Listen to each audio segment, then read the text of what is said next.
In this Arthur Adams book, there's a little comic, How to Draw Comics the Art Adams Way. Do you have all of Mr. Adams' comics? Do you have tracing paper and half a brain? Then you're halfway there. Is this how Todd got his start? Okay, let's find out. In the 60s, there was the definite Marvel style. Jack Kirby basically drew every book. But then in the early 90s, Image burst on the scene. And I agree that style started with Adams in 1985. Quick timeline of all the Image guys. Silvestri was the first to get a professional job. Pretty cool art, sticking close to realism if you go by that graph of my previous video. And Larsen starts pretty soon after that. Funnily enough, already with Savage Dragon and Vanguard. And he's a big Jack Kirby fan, as you can see.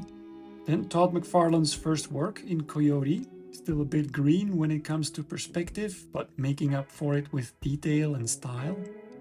Will Portacio is next, but only as an inker, and as fate would have it, he inked Arthur Adams' first work. He became a penciler in his own right, of course, a few years later. But yeah, enter Arthur Adams with his super detailed artwork.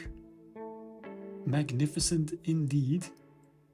Or in my case, indrukwekkend. This New Mutants Special opened the eyes of many artists, including Todd McFarlane.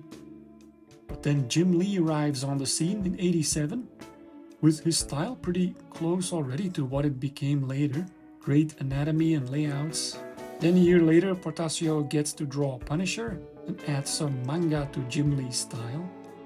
And then last but not least, enter young Rob Liefeld with Hawk and Dove, which is surprisingly classic Marvel anatomy with the Arthur Adams detail. Okay, so a good way to see how Arthur Adams changed the industry is to compare him to a super straightforward artist like Ron Frenz, who together with Mike Zeck made that black suit Spidey so cool. Look at this awesome stuff.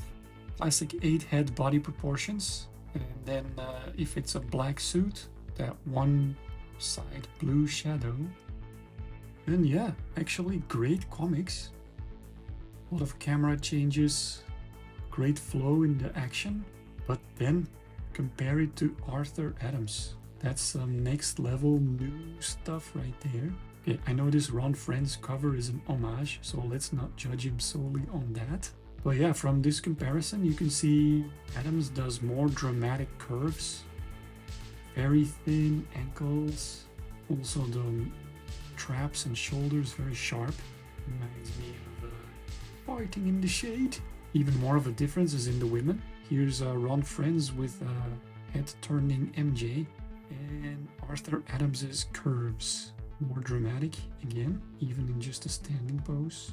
So let's do this challenge. I'm gonna draw MJ in the Arthur Adams style. So the crotch is already higher, the head is way smaller, more dramatic pose, so crossing that knee further. Hip is tilted more as well. And then instead of that jacket, let's give her like a shorter Michael Jackson jacket. That arm's not working, so boom. Very minimal lines on the face and fried potato hair. Okay, fast forward a bit.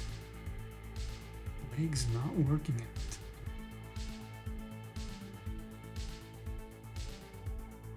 When in doubt, go back to the underlying structure.